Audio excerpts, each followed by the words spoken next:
Hi hello.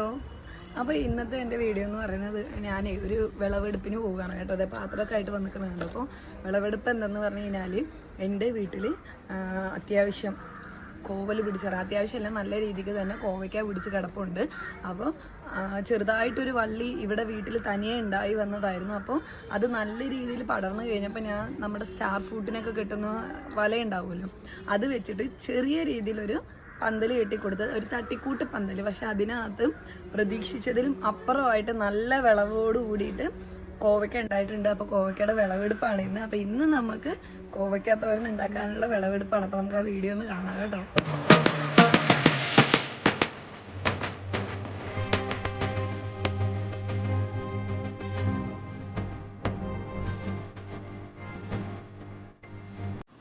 നമ്മുടെ വീട്ടുവളപ്പിൽ നിന്ന് തന്നെ ഒരു മായം ചേർക്കാത്ത കോവയ്ക്ക നല്ല രീതിയിൽ വിളഞ്ഞ് കിടക്കുന്നത് കാണുമ്പോൾ നമുക്കൊരു സന്തോഷമാണ് അല്ലേ.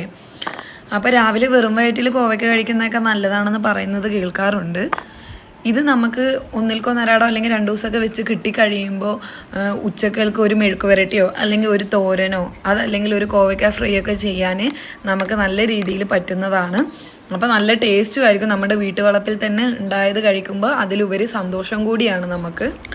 അപ്പോൾ ഇതാണ് ഞാൻ ചെറിയ രീതിയിൽ കോവയ്ക്കൊക്കെ വേണ്ടിയിട്ടൊരു പന്തലൊക്കെ ഇട്ട് കൊടുത്തത് കേട്ടോ. അപ്പോൾ വലിയ കൃഷിക്കാർ ചെയ്യുന്ന രീതിയിലൊന്നും അല്ല, നല്ല ചെറിയൊരു രീതിയിൽ എന്നെ കൊണ്ടാവുന്ന വിധത്തിൽ ഞാനൊരു പന്തലിട്ട് കൊടുത്തതാണ്.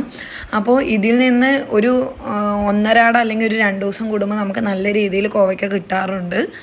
ഇതിൽ നിന്ന് ചില കോവയ്ക്കെല്ലാം പഴുത്ത് പാകമായി താഴെ വീണ് കഴിയുമ്പോൾ അത് പുതിയ വള്ളിയായിട്ട് രൂപാന്തരപ്പെടാറുമുണ്ട് കേട്ടോ. അപ്പോൾ ഇതേ നല്ല രീതിക്ക് തന്നെയാണ് നമ്മുടെ കോവലും കോവയ്ക്കയും എല്ലാം പിടിച്ച് കിടക്കുന്നത്. അപ്പോൾ ഇത് കണ്ടോ, ഇതിനകത്ത് ഒത്തിരി പൂവ് ഇട്ടിട്ടുണ്ട്. ഞാൻ പറഞ്ഞതുപോലെ 1.5-2 ദിവസം കൂടുമ്പോൾ നമുക്ക് ഇതിൽ നിന്ന് നല്ല രീതിക്ക് കോവയ്ക്ക കിട്ടാറുണ്ട്. ചിലതൊന്നും ഇതേ വിളഞ്ഞിട്ടില്ല. അപ്പോൾ വിളഞ്ഞ ഒത്തിരി കോവയ്ക്ക ഞാൻ പറിച്ചെടുത്തിട്ടുണ്ട്. അപ്പോൾ ഇതാ നമുക്ക് അത്യാവശ്യം ഉപയോഗിക്കാനുള്ള കോവയ്ക്ക കിട്ടിയിട്ടുണ്ട് കേട്ടോ. അപ്പോൾ ഇന്ന് നമ്മൾ ചെയ്യാൻ പോകുന്ന ഒരു കോവയ്ക്ക തോരനാണ്.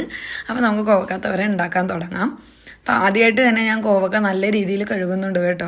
നമ്മുടെ വീട്ടുവളപ്പിൽ തന്നെ ഒരു മായവും കെമിക്കലോ ഒന്നും ഇല്ലാതെ ഉണ്ടായതാണെങ്കിൽ പോലും 3-4 പ്രാവശ്യം കോവയ്ക്ക നമ്മൾ നല്ല രീതിയിൽ കഴുകുന്നുണ്ട്. എന്തൊരു സാധനം നമ്മൾ പച്ചക്കറികൾ ഉപയോഗിക്കുന്നതിന് മുന്നേ ആയിട്ട് നല്ല രീതിയിൽ തന്നെ കഴുകിയെടുക്കണം കേട്ടോ. അതിനുശേഷം ഞാനിതേ കോവയ്ക്ക ചെറുതായിട്ട് അരിയുന്നുണ്ട്. അങ്ങനെ അതിന് ഞാനൊരു 2 സവാളയാണ് എടുക്കുന്നത്. അത് ഞാൻ നല്ല രീതിയിൽ തന്നെ ചെറുതായിട്ട് അരിഞ്ഞെടുക്കുന്നുണ്ട്. അതിനുശേഷം ഞാനൊരു 5-6 പച്ചമുളക് എടുക്കുന്നുണ്ട്. അപ്പോൾ പച്ചമുളക് എരിവിനനുസരിച്ച് എടുക്കാം. എരിവുള്ള പച്ചമുളകാണെങ്കിൽ 5-6 മതിയാകും. അപ്പം ഞാൻ 5-6 പച്ചമുളക് എടുക്കുന്നുണ്ട്. അതും ചെറിയ രീതിയിൽ അരിഞ്ഞെടുക്കുന്നുണ്ട്. അതിനുശേഷം കുറച്ച് തേങ്ങ ചിരകിയതും വേണം കേട്ടോ. അപ്പം ഞാനിത് സ്റ്റൗവിൽ ഒരു ഫ്രൈ പാൻ വെച്ചതിന് ശേഷം എണ്ണ ഒഴിക്കുന്നുണ്ട്. എണ്ണ ചൂടായി വന്നു കഴിയുമ്പോൾ നമ്മൾ അടുത്തതായിട്ട് കടുകും പച്ചമുളകും ഇടുന്നുണ്ട്. അതിനുശേഷം കുറച്ച് കറിവേപ്പിലയും സവാള ഇട്ട് നല്ല രീതിയിൽ വഴറ്റുകയാണ്. അത് വഴറ്റിയതിന് ശേഷം കുറച്ച്, അതായത് നമ്മൾ അരിഞ്ഞു വെച്ച പച്ചമുളകും കൂടി നമുക്ക് അതിനകത്തോട്ട് ഇട്ട് കൊടുക്കാം. അങ്ങനെ പച്ചമുളക് ഒന്ന് വഴന്ന് വന്നു കഴിയുമ്പോൾ നമ്മൾ ഇതേ കോവയ്ക്ക ഇട്ട് കൊടുക്കുന്നുണ്ട്. അപ്പോൾ കോവയ്ക്ക ഇട്ടിട്ട് നല്ല രീതിയിൽ കോവയ്ക്ക വെന്ത് പോകരുത്, ഒരു മീഡിയം പാകത്തിനേ വെന്ത് പോകാവുള്ളൂ, എങ്കിൽ അതിൻ്റെ ടേസ്റ്റ് കിട്ടുകയുള്ളൂ. എന്നിട്ട് നമ്മൾ ആവശ്യത്തിന് ഉപ്പിട്ട് കൊടുക്കുന്നുണ്ട്. നല്ല രീതിയിൽ വെന്ത് കഴിഞ്ഞാൽ കോവയ്ക്കയുടെ ഒരു ടേസ്റ്റ് കിട്ടത്തില്ല കേട്ടോ. പാകത്തിന് മഞ്ഞപ്പൊടിയും കൂടി ഇട്ട് ഒന്ന് വഴറ്റിയതിന് ശേഷം കോവയ്ക്ക വെന്ത് വന്നിട്ടുണ്ട്. അപ്പോൾ വെന്ത് വന്ന കോവയ്ക്കകത്ത് നമ്മളിതേ തേങ്ങ ചിരകിയതാണ് ഇട്ട് കൊടുക്കുന്നത്. എന്നിട്ട് അതും നല്ല രീതിയിൽ വഴറ്റി തേങ്ങയുടെ ഒരു പച്ച മണം മാറുന്നത് വരെ നമ്മളൊന്ന് വഴറ്റി കൊടുക്കണം. അപ്പോൾ ഇതാ നമ്മുടെ കോവയ്ക്ക തോരൻ ഇവിടെ റെഡി ആയിട്ടുണ്ട് കേട്ടോ.